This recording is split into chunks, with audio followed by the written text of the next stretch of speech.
Good morning Odisha. आज जुलाई 20 तारीख सोमवार 30 टी गुरुत्वपूर्ण न्यूज उपरे आसंतु नजर पकाइबा। स्पेन को द्वितीय फिफा विश्वकप टाइटल। फिफा विश्वकप इतिहास रे द्वितीय टाइटल जीति स्पेन। रविवार न्यू जर्सी स्टाडियम रे खेला जाइतिबा ग्रांड फाइनल रे स्पेन 1-0 गोल ले डिफेंडिंग चैंपियन अर्जेंटीना को परास्त करिथिला। अतिरिक्त टाइम रो 106तम मिनिट रे फेरानो टोरेस स्पेन पई प्रतीक्षित विजय सूचक गोलटी देइथिले। फलरे स्पेन द्वितीय थर लागि विश्व विजेता होइछि। एहा पूर्वरु 2010 रे स्पेन प्रथम थर चैंपियन होइतिला। अपरपक्षरे पराजयस्य लियोनेल मेस्सी अर्जेंटीनार क्रमागत द्वितीय टाइटल जितिबा स्वप्न धूलिसात होइछि। चैंपियन स्पेन को ट्रॉफी सह 481.43 कोटी टंका मिलिथिला। सेहिभଳି रनर्स अप होइतिबा अर्जेंटीना 317 कोटी टंका पाइछि। फ्रांस रो किलियान एम्बापे गोल्डन बुट जीतिछन्ति। राज्य में आकाश छुआ अंडा दर 1.9 टंका चिंतार ग्राहक। साधारण लोकंको रोसई घर बजेट उपरे एबे महंगा माड़ होइछि। ओडिशा खुचुरा बजार रे अंडा दर हठात वृद्धि पाई गोटिए पिछा प्राय 9 टंकारे पहुंची। एहाकु नै खाउटींको मध्यरे चिंता प्रकाश पाइछि। अंडा दर वृद्धि नहीं मत्स्य और प्राणी संपद विकास मंत्री गोकुलानंद मल्लिक प्रतिक्रिया रखिछन्ति।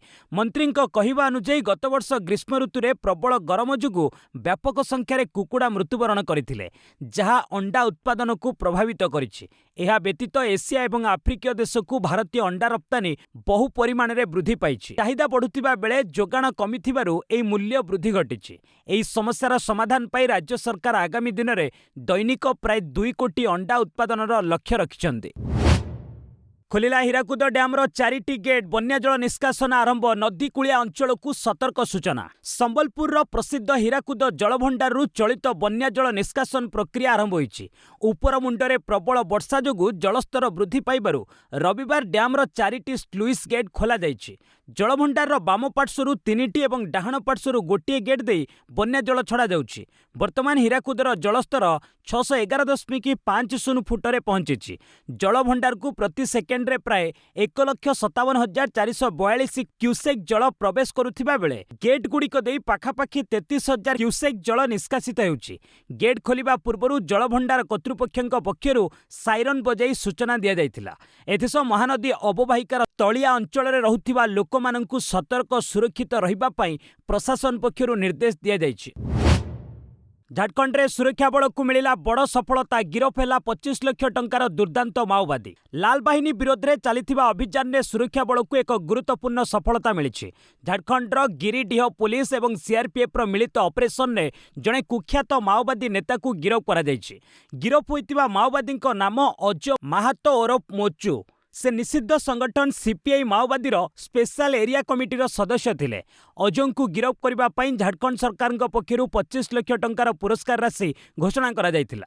पुलिस रेकर्ड अनुसार अजय नाम विभिन्न थाना प्राय 240 अपराधिक मामला रही। से सुपारी दे हत्या, आईडी विस्फोरण और सुरक्षा बलों उपरकू आक्रमण भली अनेक सांघातिक मामला सामिल रही। बिना कौनसी क्षयक्षति काबू करा जाई अधिक पचरा उचरा करा जाउछि। अमेरिका ईरान मध्य घमाघोट लड़ई हमलारे 25 मृत। अमेरिका घाटी उपरे ईरान पालटा आक्रमण। मध्यप्राच्य रे अमेरिका एवं ईरान मध्य युद्ध परिस्थिति अति भयंकर रूप धारण करिछि। अमेरिकार क्रमागत विमान आक्रमण रे ईरान मृत्यु संख्या 50 टपिथिबा बेले प्राय 500 रु अधिक लोक आहत होइछन्ति। अमेरिका सेना पक्षरु क्रमागत सप्तम राति पई ईरान सेना घाटी और अस्त्रशस्त्र भंडार उपरे बोमा माड़ करा जाइछि। एहाकु नै Iran supreme leader Mojtaba Khamenei America राष्ट्रपति प्रतिश्रुति को मूल्यहीन बोली कहते। जवाब रे ईरान रिवोल्यूशन गार्ड बा आईआरजीसी पक्षरु कुवेत एवं बाहरीन ने थिबा अमेरिका सेना घाटी को टार्गेट करा जायछि। ईरान आक्रमण जोगु कुवेतर एक पावर प्लांट रे निया लगी जायछि। अन्यपटे जॉर्डान और बाहरीन पक्षरु ईरान केतक मिसाइल को आकाश मार्ग रे खसाई दिया जायछि। अमेरिका हमलार पालटा जवाब युद्ध विमान ध्वंस करिथिबा दाबी कला ईरान। मध्यप्राच्य रे अमेरिका एवं ईरान मध्य चलिथिबा सामरिक संघर्ष अति सांघातिक रूप धारण करिछि। अमेरिका आक्रमणर जवाब देई ईरान एक बड़ दाबी करिछि। Iran Islamic Revolutionary Guard Corps पक्षरु କୁହାଯାଇଛି ଯେ ଜୋର୍ଡାନରେ ଥିବା ଆମେରିକା ସେନାର ଏୟାରକ୍ରାଫ୍ଟ ଷ୍ଟେସନକୁ ଟାର୍ଗେଟ କରି ବାଲିଷ୍ଟିକ୍ ମିସାଇଲ୍ ଓ ଡ୍ରୋନ୍ ମାଡ଼ କରାଯାଇଛି। ଅପରେସନ୍ ନାସ୍ର-2 ଅଧୀନରେ ହୋଇଥିବା ଏହି ଆକ୍ରମଣରେ ଆମେରିକାର ଏକାଧିକ ଯୁଦ୍ଧ ବିମାନ ଏବଂ ଆକାଶମାର୍ଗରେ ତୈଳ ଭର୍ତ୍ତି କରୁଥିବା ବିମାନ ଧ୍ୱଂସ ହୋଇଥିବା ଇରାନ ଦାବି କରିଛି।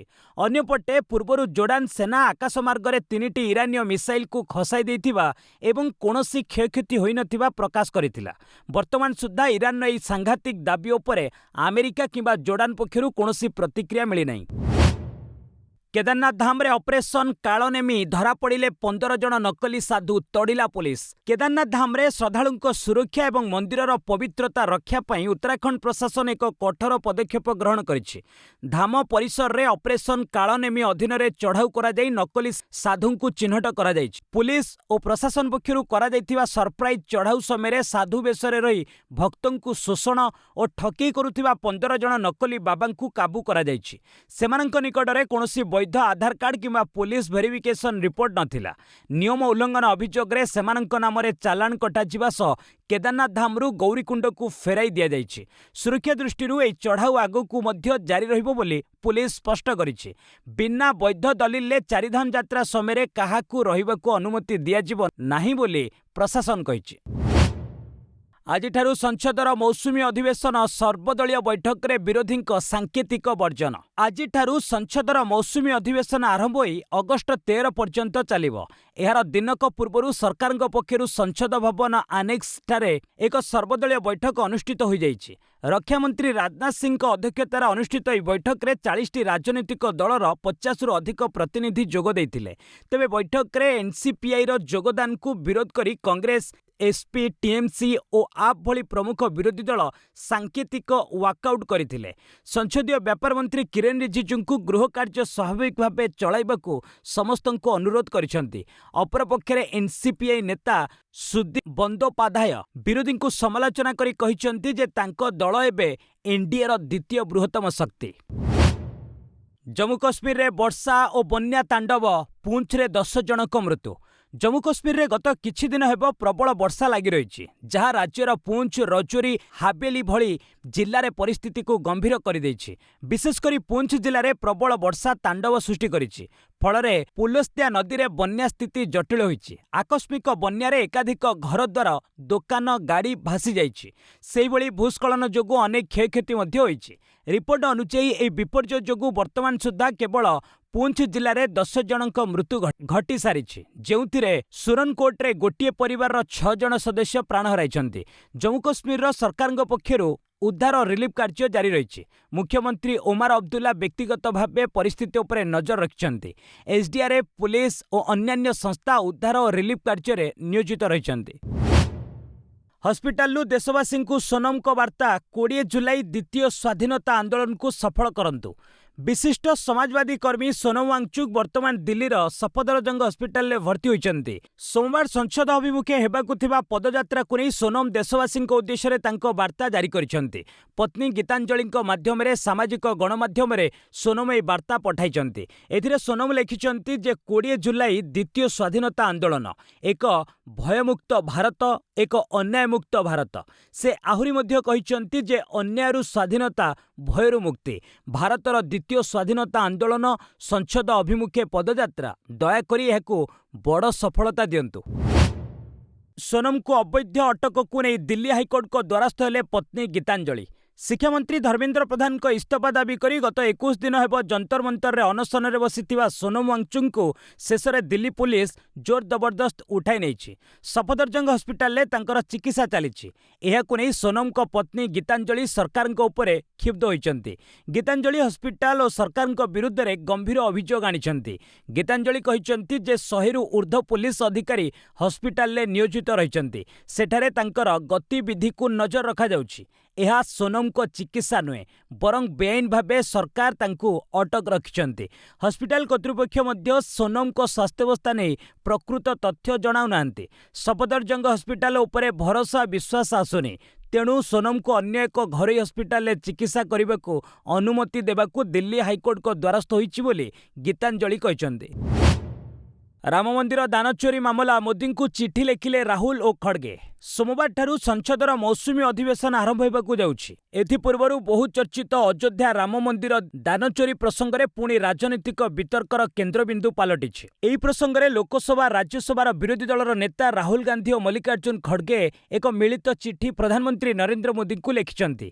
चिठी रे उभय नेता राम मंदिर दान में कथित अनियमितता उपरे मोदी असंभव नीरवता उपरे प्रश्न उठाइछन्ति। ए घटना विश्वर कोटी कोटी राम भक्तों गभीर आघात देछि। एते गंभीर अभियोग सत्ते प्रधानमंत्री नीरवता संपूर्ण ग्रहणीय नुहे। उत्तरदायित्व सुनिश्चित करने एवं देशवासी निकटरे सत्य उपस्थापन करिवार सरकार दायित्व। एथिसह समग्र मामलें एक स्वाधीन और व्यापक तदंत करी ट्रस्टर समस्त आर्थिक रेकर्ड सार्वजनीन करा जाऊ बोली राहुल और खड़गे दाबी करिसेंति। इमरान खान को भौणी को बड़ दाबी ऑपरेशन सिंदूर बंद करने को विश्वर सहायता लोड़ीथिला पाकिस्तान। गत वर्ष ऑपरेशन सिंदूर रे भारतर जोरदार आक्रमण में पाकिस्तान संपूर्ण धराशायी हो पड़ता। भारतीय क्षेपणास्त्र आगे पाकिस्तान सेना आत्मसमर्पण करथिला। एही घटना संपर्क में पाकिस्तान पूर्वतन प्रधानमंत्री इमरान खान को भौणी नूरिन नियाजी एक बड़ दाबी करिसेंति। नियाजी कहिसेंति जे भारतर आक्रमण में पाकिस्तानी सामरिक नेतृत्व धराशायी हो जाइतिला, किंतु सेना मुख्य असीम मुन्नीर और प्रधानमंत्री शाहबाज शरीफ विजयर कहानी तैयारी करी पाकिस्तान जनसाधारण को भ्रमित करथिले।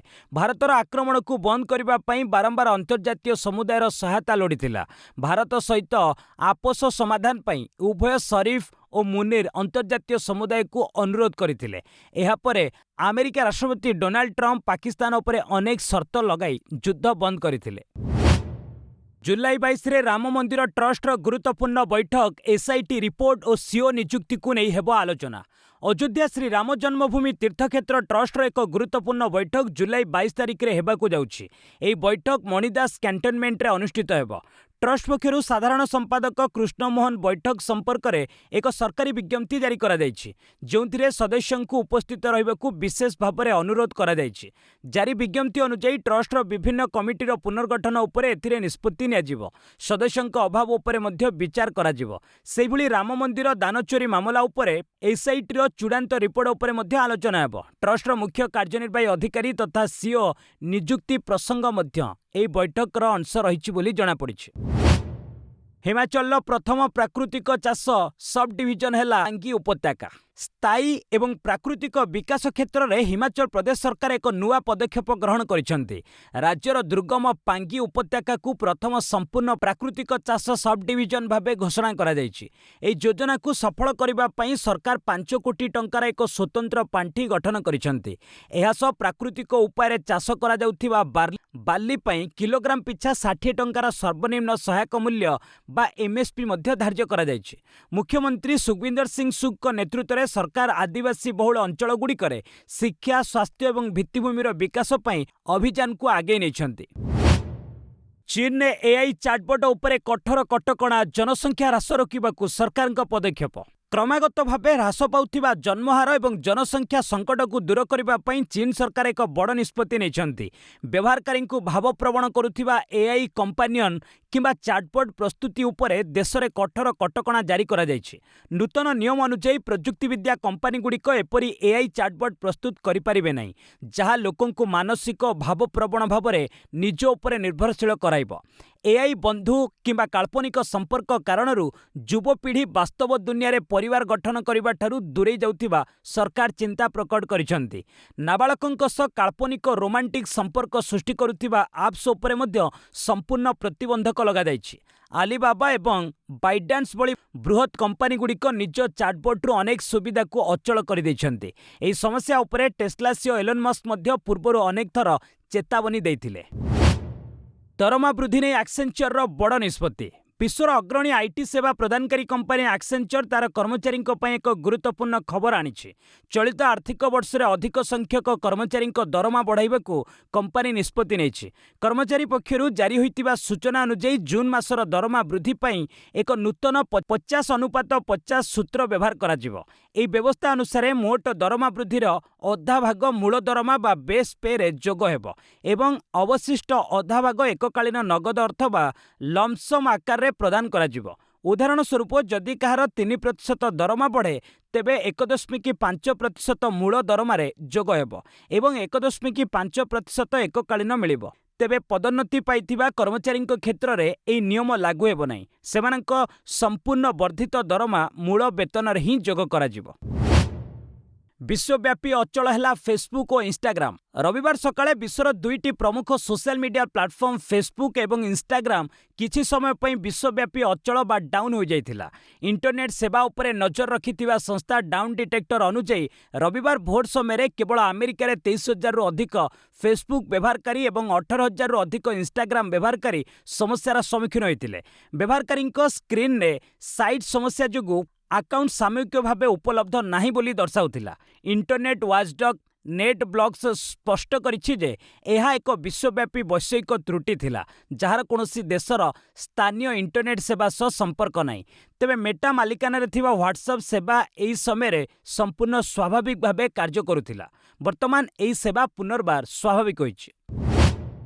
बीपीसीएल लॉन्च कला भारत गैस लाइट जीप। सरकारी मालिकाना थिबा भारत पेट्रोलियम कॉर्पोरेशन लिमिटेड बा बीपीसीएल पक्षर एक प्रीमियम एलपीजी सेवा भारत गैस लाइट जीप आरंभ करा जायछि। ए नूतन सेवा माध्यम रे ग्राहक माने तुरंत नूतन गैस संयोग पाइबा सह द्रुत होम डिलीवरी रो सुविधा पाई परिबे। प्रथम पर्याय रे मुंबई रु ए सेवा आरंभ करा जायथिबा बेले आसंता अगस्त 15, 2026 सुधा एहाकू देशर 24 टी राज्यर प्राय 100 सहर को संप्रसारित करा जिवो। ए सेवारे नूतन पीढ़ीर कंपोजिट सिलिंडर व्यवहार करा जाउछि। एही सिलिंडर गुड़िक ओजन रे हलुका कलंकी मुक्त एवं एथिरे गैस रो स्तर बाहरु स्पष्ट देखा जाइଥାଏ। निकटरे एचपीसीएल मध्य बेंगालुरु रे स्विगी इंस्टामार्ट सह मिसी द्रुत एलपीजी डिलीवरी आरंभ करिथिबा बेले एबे बीपीसीएल रो पदक्षेप बजार रे प्रतियोगिता को बढ़ाई दैछि।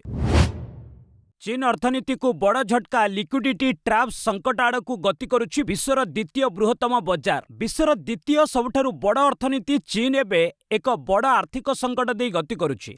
सद्यतम आर्थिक तथ्य अनुଯାयी देश में सुधार ऐतिहासिक सर्वनिम्न स्तर में थिले मध्य चीन लिक्विडिटी ट्रैप बा तरलता जाल रे फसिबाकु जाउछि।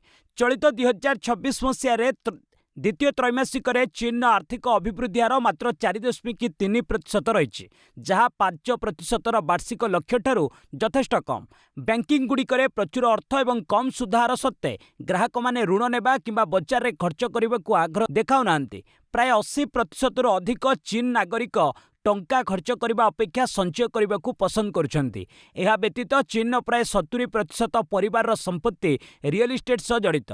किंतु गत 36 मास धरी देश में नुआ घरर दाम क्रमागत भाव ह्रास पाई चली, जहाँ ग्राहकों आर्थिक आत्मविश्वास को संपूर्ण रूपे दुर्बल कर देछि। बैंकिंग सेक्टर सरकारी प्रयास सत्ते चीन बजार मांदावस्था विश्व बजार को मध्य प्रभावित करिपारे।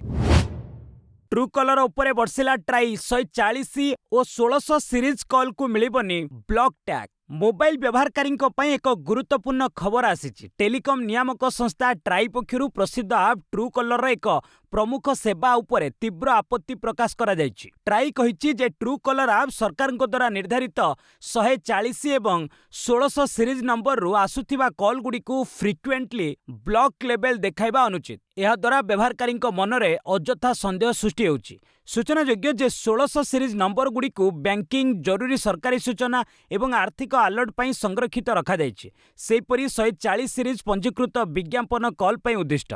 ए नंबर गुडीक ब्लॉक टैग देबा परिवर्ते ट्रू कलर तार ग्राहक मानकु सरकारी डीएनडी आप व्यवहार करने को कहवा उचित बोली ट्राई परामर्श दैछि। होटेल बिल आउ जोर जबरदस्त सर्विस चार्ज नहीं। 41 टी रेस्टोरेंट उपरे सीसीपीए रो जरिमाना। बिल जोर जबरदस्त सर्विस चार्ज आदाय करुथिबा 41 टी रेस्टोरेंट विरोध में केंद्रीय ग्राहक सुरक्षा प्राधिकरण बा सीसीपीए कठोर कार्यानुष्ठान ग्रहण करिछि। केंद्र मंत्री प्रहलाद जोशी सूचना दैछन्ति जे ग्राहक हेल्पलाइन रे मिलिथिबा अभियोग आधार रे उल्लंघनकारी उपरे जरिमाना लगा जायछि। सर्विस चार्ज संपूर्ण स्वेच्छाकृत एवं यह ग्राहकों इच्छा उपरे निर्भर करे। रेस्टोरेंट गुडी को बिल स्वतः प्रवृत्त भावे ए चार्ज जोड़िबा बंद करने को निर्देश दिया जायछि। जदि कोनोसी होटेल ए नियम भांगे तेबे ग्राहक माने 1915 नंबर रे अभियोग करि परिबे। भारतीय यात्रींक पई खुशी खबर। भारतर 22 सहर को सीधासलख उड़ाण बढ़ाइब आबुधाबी। ଭାରତ ଏବଂ ଆବୁଧାବି ମଧ୍ୟରେ ଯାତ୍ରା କରୁଥିବା ବିମାନ ଯାତ୍ରୀଙ୍କ ପାଇଁ ଏକ ବଡ଼ ଖବର ଆସିଛି। ଆବୁଧାବିର ଜାୟେଦ ଆନ୍ତର୍ଜାତୀୟ ବିମାନ ବନ୍ଦରରୁ ଆସନ୍ତା ଅଗଷ୍ଟ ମାସରୁ ଭାରତର ବିଭିନ୍ନ ସହରକୁ ସିଧାସଳଖ ବିମାନ ଉଡ଼ାଣ ବୃଦ୍ଧି କରାଯିବ। ବର୍ତ୍ତମାନ ଚାଲୁଥିବା 17ଟି ସହର ପରିବର୍ତ୍ତେ ଏବେ 22ଟି ଭାରତୀୟ ସହରକୁ ଆବୁଧାବିରୁ ସିଧାସଳଖ ବିମାନ ଚଳାଚଳ କରିବ। ଏୟାର ଇଣ୍ଡିଆ ଏକ୍ସପ୍ରେସ ପକ୍ଷରୁ ନବୀ ମୁମ୍ବାଇ, ଇନ୍ଦୋର ଓ ଲକ୍ଷ୍ନୌରୁ ନୂତନ ଉଡ଼ାଣ ଆରମ୍ଭ ହୋଇଥିବା ବେଳେ ଆସନ୍ତା ମାସରୁ ଗୌହାଟୀ ଏହି ତାଲିକାରେ ସାମିଲ ହେବ। ଆବୁଧାବି ବିମାନ ବନ୍ଦର କର୍ତ୍ତୃପକ୍ଷଙ୍କ ଅନୁଯାୟୀ ଭାରତୀୟ ଯାତ୍ରୀଙ୍କ ସଂଖ୍ୟା ବାର୍ଷିକ 20% ହାରରେ ବୃଦ୍ଧି ପାଉଛି। ବର୍ତ୍ତମାନ ଏହି ବିମାନ ବନ୍ଦରର ମୋଟ ଯାତ୍ରୀଙ୍କ ମଧ୍ୟରୁ ପ୍ରାୟ 24% ଅର୍ଥାତ୍ ପ୍ରାୟ 70 ଲକ୍ଷ ଯାତ୍ରୀ କେବଳ ଭାରତରୁ ଯାତାୟାତ କରୁଛନ୍ତି। ଲଗାତାର ଦ୍ୱିତୀୟ ସପ୍ତାହ ପାଇଁ ହ୍ରାସ ପାଇଲା ସୁନା ରୂପା ଦର। ବିଶ୍ୱ ବଜାରର ପ୍ରଭାବ ଯୋଗୁଁ ସରଫା ବଜାରରେ ଲଗାତାର ଦ୍ୱିତୀୟ ସପ୍ତାହ ପାଇଁ ସୁନା ଏବଂ ରୂପା ମୂଲ୍ୟ ହ୍ରାସ ପାଇଛି। ଆମେରିକା ଡଲାର ମଜବୁତ ହେବା ସହ ମଧ୍ୟପ୍ରାଚ୍ୟରେ ଉତ୍ତେଜନା ବୃଦ୍ଧି ହେତୁ ସ୍ୱର୍ଣ୍ଣ ବଜାର ପ୍ରଭାବିତ ହୋଇଛି। MCXରେ ସୁନା ଦର 1.8% ହ୍ରାସ ପାଇ 10 ଗ୍ରାମ ପିଛା 1,40,906 ଟଙ୍କାରେ ପହଞ୍ଚିଛି। ସେହିପରି ରୂପା ମୂଲ୍ୟ 3% ହ୍ରାସ ପାଇ କିଲୋଗ୍ରାମ ପିଛା 2,16,013 ଟଙ୍କାକୁ ଖସି ଆସିଛି। ଅନ୍ତର୍ଜାତୀୟ ବଜାରରେ ଅଗଷ୍ଟ ସୁନା ଚୁକ୍ତି ମୂଲ୍ୟ ଆଉନ୍ସ ପିଛା 4,018.8 ଡଲାର ଏବଂ ରୂପା 56.33 ଡଲାର ସ୍ତରକୁ ଆସିଛି। ସିନ୍ଧୁଙ୍କୁ ଜାପାନ ଓପନ ଟାଇଟଲ 2 ବର୍ଷ ପରେ ଜିତିଲେ ପ୍ରଥମ ଟ୍ରଫି। ଦୁଇଥରର ଅଲିମ୍ପିକ ପଦକ ବିଜୟିନୀ PV Sindhu Japan Open badminton ଟୁର୍ଣ୍ଣାମେଣ୍ଟରେ ଚମ୍ପିୟନ ହୋଇଛନ୍ତି। ରବିବାର ଅନୁଷ୍ଠିତ ଫାଇନାଲରେ ସିନ୍ଧୁଙ୍କ ମୁକାବିଲା 3 ଥରର ବିଶ୍ୱବିଜେତା ଘରୋଇ ଖେଳାଳି ଅକାନେ ୟାମାଗୁଚିଙ୍କ ସହ ହୋଇଥିଲା। ବିଶ୍ୱ ମାନ୍ୟତାରେ ନବମ ସ୍ଥାନରେ ରହିଥିବା ସିନ୍ଧୁ ଏହି ମ୍ୟାଚକୁ 21-17, 21-17 ସିଧାସଳଖ ଗେମ୍ରେ ଏକପାଖିଆ ଭାବେ ଜିତି ଟାଇଟଲ ହାସଲ କରିଥିଲେ। ଫଳରେ ସିନ୍ଧୁଙ୍କ 2 ବର୍ଷର ଟାଇଟଲ ମରୁଡ଼ିର ଅନ୍ତ ଘଟିଛି। 31 ବର୍ଷୀୟା ସିନ୍ଧୁ ଏଥିପୂର୍ବରୁ ତାଙ୍କର ଶେଷ BWF ଟାଇଟଲ 2024ରେ ସୟଦ ମୋଦି ଇଣ୍ଟରନ୍ୟାସନାଲରେ ହାସଲ କରିଥିଲେ। ସେହିଭଳି ଏହା ତାଙ୍କ କ୍ୟାରିୟରରେ ଷଷ୍ଠ BWFA ୱାର୍ଲଡ ଟୁର୍ ଟାଇଟଲ। ସେହିଭଳି 4 ବର୍ଷ ପରେ ବିଦେଶ ମାଟିରେ ସିନ୍ଧୁଙ୍କ ଏହା ପ୍ରଥମ ଟ୍ରଫି ହୋଇଛି। ଶେଷ ଥର ଲାଗି ସେ ବିଦେଶ ମାଟିରେ 2022 ସିଙ୍ଗାପୁର ଓପନ ଜିତିଥିଲେ। ଲର୍ଡସରେ ରୋହିତଙ୍କ ଶତକ ବେକାର, ଦିନିକିଆ ସିରିଜ୍ ଜିତିଲା ଇଂଲଣ୍ଡ। ଐତିହାସିକ ଲର୍ଡସ ଗ୍ରାଉଣ୍ଡରେ ରବିବାର ଅନ୍ତିମ ତଥା ତୃତୀୟ ଦିନିକିଆ ମ୍ୟାଚ୍ରେ ଭାରତକୁ 27 ରନ୍ରେ ହରାଇ ଦେଇଛି ଇଂଲଣ୍ଡ। ଏଥିସହ ଦିନିକିଆ ସିରିଜକୁ ଇଂଲଣ୍ଡ 2-1ରେ ଜିତି ନେଇଛି। ଏହି ମ୍ୟାଚ୍ରେ 388 ରନ୍ର ବିଶାଳ ଲକ୍ଷ୍ୟକୁ ପିଛା କରିଥିବା ଭାରତ 7 ୱିକେଟରେ 360 ରନ୍ କରିବାକୁ ସମର୍ଥ ହୋଇଥିଲା। ଓପନର ରୋହିତ ଶର୍ମା 110 ବଲ୍ରେ ସର୍ବାଧିକ 138 ରନ୍ କରିଥିଲେ। ଅଧିନାୟକ ଶୁଭମନ ଗିଲ୍ 77, ବିରାଟ କୋହଲି 74 ରନ୍ ଅର୍ଦ୍ଧଶତକୀୟ ପାଳି ଖେଳିଥିଲେ ମଧ୍ୟ ଦଳକୁ ଜିତାଇ ପାରିନଥିଲେ। ସଫଳ ବୋଲର ଭାବେ ସାମ୍ କରନଙ୍କୁ ସର୍ବାଧିକ 4ଟି ୱିକେଟ୍ ମିଳିଥିଲା। ପୂର୍ବରୁ ଟସ୍ ଜିତି ବ୍ୟାଟିଂ କରିଥିବା ଇଂଲଣ୍ଡ 3 ୱିକେଟରେ 387 ରନ୍ର ବିଶାଳ ସ୍କୋର ଠିଆ କରିଥିଲା। ବେନ୍ ଡକେଟ୍ 135 ବଲ୍ରେ ସର୍ବାଧିକ 141 ରନ୍ କରିଥିଲେ। ଲର୍ଡସରେ ଦିନିକିଆ ଶତକ ମାରିବାରେ ରୋହିତ ପ୍ରଥମ ଭାରତୀୟ ବ୍ୟାଟର ହୋଇଛନ୍ତି। ଫିଫା ବିଶ୍ୱକପ୍ ଇତିହାସରେ ସର୍ବାଧିକ ଗୋଲ୍ ମେସିଙ୍କୁ ଟପିଲେ ଏମ୍ବାପେ। ଦୁଇଥରର ବିଶ୍ୱବିଜେତା ଫ୍ରାନ୍ସ ଚତୁର୍ଥ ସ୍ଥାନରେ ରହି ଫିଫା ବିଶ୍ୱକପ୍ରେ ଅଭିଯାନ ଶେଷ କରିଛି। ଗତକାଲି ରାତିରେ ଅନୁଷ୍ଠିତ କାଂସ୍ୟ ପଦକ ମ୍ୟାଚ୍ରେ ଇଂଲଣ୍ଡ 6-4 ଗୋଲ୍ରେ ଫ୍ରାନ୍ସକୁ ପରାସ୍ତ କରିଥିଲା। ଫ୍ରାନ୍ସ ପରାସ୍ତ ହୋଇଥିଲେ ମଧ୍ୟ କିଲିଆନ ଏମ୍ବାପେ ଏହି ମ୍ୟାଚ୍ରେ 2ଟି ଗୋଲ୍ ଦେଇ କୀର୍ତ୍ତିମାନ କରିଛନ୍ତି। ଚଳିତ ବିଶ୍ୱକପ୍ରେ ଏମ୍ବାପେଙ୍କ ଗୋଲ୍ ସଂଖ୍ୟା 10ରେ ପହଞ୍ଚିଛି, ଯାହା ଆର୍ଜେଣ୍ଟିନା ଅଧିନାୟକ ଲିଓନେଲ ମେସିଙ୍କ ଠାରୁ 2 ଅଧିକ। ସେହିଭଳି ଫିଫା ବିଶ୍ୱକପ୍ ଇତିହାସରେ ଏମ୍ବାପେ 22 ମ୍ୟାଚ୍ ଖେଳି ସର୍ବାଧିକ 22ଟି ଗୋଲ୍ ଦେଇଛନ୍ତି। ଫଳରେ ବିଶ୍ୱକପ୍ ଇତିହାସରେ ସର୍ବକାଳୀନ ସର୍ବାଧିକ ସ୍କୋରର ହୋଇଛନ୍ତି ଏମ୍ବାପେ। 33ଟି ମ୍ୟାଚ୍ରୁ ମୋଟ 21ଟି ଗୋଲ୍ ଦେଇ ମେସି ଏହି ତାଲିକାର ଦ୍ୱିତୀୟ ସ୍ଥାନରେ ରହିଛନ୍ତି। ଫିଫା ବିଶ୍ୱକପ୍ ସାକାଙ୍କ ହ୍ୟାଟ୍ରିକ୍ ଫ୍ରାନ୍ସକୁ ହରାଇ କାଂସ୍ୟ ଜିତିଲା ଇଂଲଣ୍ଡ। ଚଳିତ ଫିଫା ବିଶ୍ୱକପ୍ର ଏକମାତ୍ର ପ୍ଲେ-ଅଫ୍ ଅର୍ଥାତ୍ କାଂସ୍ୟ ପଦକ ମ୍ୟାଚ୍ରେ ଫ୍ରାନ୍ସକୁ 6-4 ଗୋଲ୍ରେ ହରାଇ ଦେଇଛି ଇଂଲଣ୍ଡ। ମିଆମି ଷ୍ଟାଡିୟମରେ ଗତକାଲି ରାତିରେ ଖେଳାଯାଇଥିବା ଏହି ମ୍ୟାଚ୍ରେ ଗୋଲ୍ ବର୍ଷା ଦେଖିବାକୁ ମିଳିଥିଲା। ମ୍ୟାଚ୍ର ନିର୍ଦ୍ଧାରିତ ସମୟରେ ମୋଟ 10ଟି ଗୋଲ୍ ହୋଇଥିଲା। ତେବେ ବୁକାୟୋ ସାକାଙ୍କ ହ୍ୟାଟ୍ରିକ୍ ବଳରେ ଇଂଲଣ୍ଡ 6-4 ଗୋଲ୍ରେ ଶେଷରେ ବିଜୟୀ ହୋଇ କାଂସ୍ୟ ପଦକ ହାତେଇ ନେଇଥିଲା। ଦୁଇଥରର ବିଶ୍ୱବିଜେତା ଫ୍ରାନ୍ସ ପାଇଁ ଅଧିନାୟକ ତଥା ସୁପରଷ୍ଟାର କିଲିଆନ ଏମ୍ବାପେ 2ଟି ଗୋଲ୍ ଦେଇଥିଲେ, କିନ୍ତୁ ଦଳକୁ ପରାଜୟରୁ ରକ୍ଷା କରିପାରିନଥିଲେ। 60 ବର୍ଷରେ ପୁରୁଷ ଫିଫା ବିଶ୍ୱକପ୍ରେ ଇଂଲଣ୍ଡର ଏହା ଶ୍ରେଷ୍ଠ ପ୍ରଦର୍ଶନ ହୋଇଛି। ଏଥିପୂର୍ବରୁ 1966 ସଂସ୍କରଣରେ ଇଂଲଣ୍ଡ ପ୍ରଥମ ଓ ଶେଷ ଥର ଲାଗି ଟ୍ରଫି ଜିତିଥିଲା। फिफा विश्वकप फाइनाल लगी सोमवार मणिपुर मेघालय रे स्कूल और कॉलेज छुट्टी। फिफा विश्वकप फाइनाल मैच लगी मणिपुर और मेघालय सरकार एक बड़ घोषणा करिसेंती। सोमवार समस्त सरकारी और बेसरकारी शिक्षानुष्ठान बंद रहिबो बोली एई दुई राज्यर सरकार निष्पत्ति नेछंती। डिफेंडिंग चैंपियन अर्जेंटीना और स्पेन मध्य फाइनाल मैच रविवार राति रे अनुष्ठित हो जाइछि, जहा फल फुटबॉल पागल एई दुई राज्यर छात्र छात्री माने सोमवार क्लास रे जोग देबा विषय चिंता न करी मध्यरात्रि पर्यंत अनिद्रा रही खेल उपभोग करंतु बोली मणिपुर शिक्षा विभाग पक्षरु जारी विज्ञप्ति रे कहा जायछि। मेघालय मुख्यमंत्री के सांगमा मध्य भोट समय विश्वकप फाइनाल पई राज्यर समस्त शिक्षानुष्ठान पई छुट्टी घोषणा करिसेंती। फाइनाल उपभोग करंतु बोली से एक सामाजिक गणमाध्यम वार्ता कहिसेंती। उल्लेखयोग्य फुटबॉल हेउछि मणिपुर रो सबुठु लोकप्रिय खेल। ओपीएससी पक्षर नुआ निजुक्ति सुजोग सहकारी मत्स्य अधिकारी पदवी पर बाहरिला विज्ञप्ति। सरकारी चाकरी आशायी ओडिशा लोकसेवा आयोग पक्षर एक नुआ निजुक्ति सुजोग आसी। सहकारी मत्स्य अधिकारी ग्रुप बी पदवी पर विधिबद्ध विज्ञप्ति प्रकाश पाई। राज्य सरकार मत्स्य और प्राणी संपद विकास विभाग अधीन 44टी सहकारी मत्स्य अधिकारी पदवी पर आवेदन प्रक्रिया आसंता जुलाई 24 तारिख आरंभ हो। यह अनुसूचित जातीय अनुसूचित जनजाति वर्गर प्रार्थी एक स्वतंत्र निजुक्ति सुजोग। इच्छुक प्रार्थी माने ऑफिशियल वेबसाइट opsc.gov.in माध्यम अगस्ट 24 पर्यंत ऑनलाइन आवेदन करें। आवेदन पई प्रार्थी शिक्षागत योग्यता मत्स्य विज्ञान बा बीएफएससी रे स्नातक डिग्री होइतिबा आवश्यक। सेहिपरि बयस सीमा 21 रु 47 वर्ष मध्य होइतिबा जरूरी। एथिपई कोनोसी आवेदन देय धार्य करा जाय नै एवं लिखित परीक्षा आसंता सेप्टेम्बर 26 तारिख रे अनुष्ठित हेबो। बस आज पई एट रखिबा, पुणी नै आसीबी लेटेस्ट अपडेट। से पर्यंत विदाय नेउछि। जय हिंद, जय भारत।